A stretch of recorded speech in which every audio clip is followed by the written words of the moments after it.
There was no mistaking her. She blinked against the sunlight, strained against the thin rope fastening her wrists. She looked terrified. King felt the adrenaline subsiding. He was aware of a stinging sensation, followed the woman's stare to his left arm. Blood ran down his forearm, trickling steadily from a graze above his left elbow. The blood had reached his watch, covered the face, and permeated the stainless steel links of the bracelet in a crimson glaze.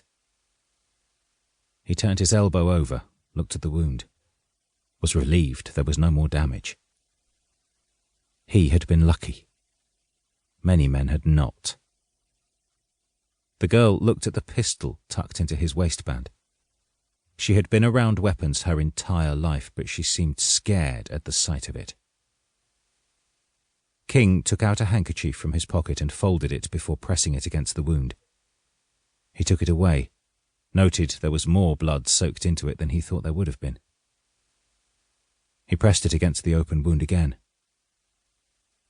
The woman was watching him intently. King followed her stare, saw the patch of crimson spreading across his stomach.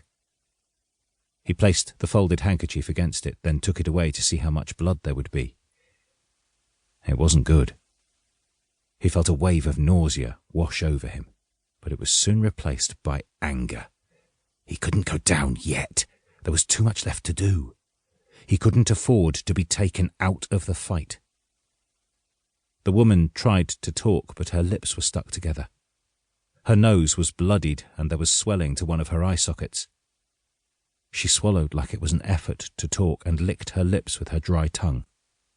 It must have helped her a little because she asked, "Are you going to kill me?" The words hung in the air, seemed to resonate around King, like an extrasensory experience. King didn't simply hear her question, more felt a third party to it. It wasn't until the young woman asked him that he realized the ramifications of taking her.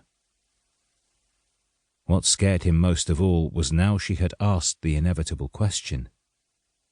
He simply didn't know. What he did know was that she was now his bargaining chip in a game that had long become out of hand. Chapter 2. 1 month earlier. Södertälje, Sweden. May was a spring month in southern Sweden, yet today was cold. The sky was grey and darkness threatened to dominate the morning.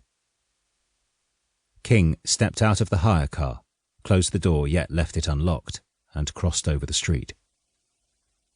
He adjusted the collar of his coat, smoothed down the front, casually checking the 9mm Browning pistol was securely in place.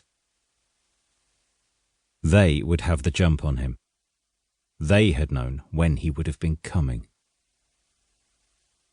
They had known before he had even read the letter, so attempting to get there before them would have been a fruitless exercise.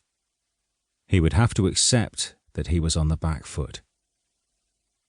Even so, he had managed to skirt the town and monitor movement. He had done this in the darkness on foot, then later at dawn, circling the area in a wide loop. Finally, he had driven around, eased the car to a halt, and watched.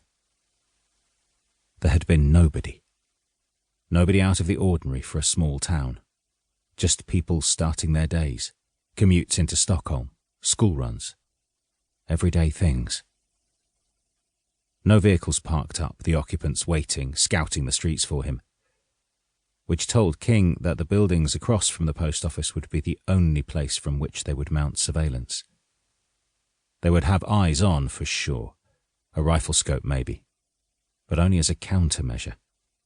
No, the game was about to commence, and King knew he was not yet walking into an ambush. The answer lay inside the post office, inside the safety deposit box numbered 427.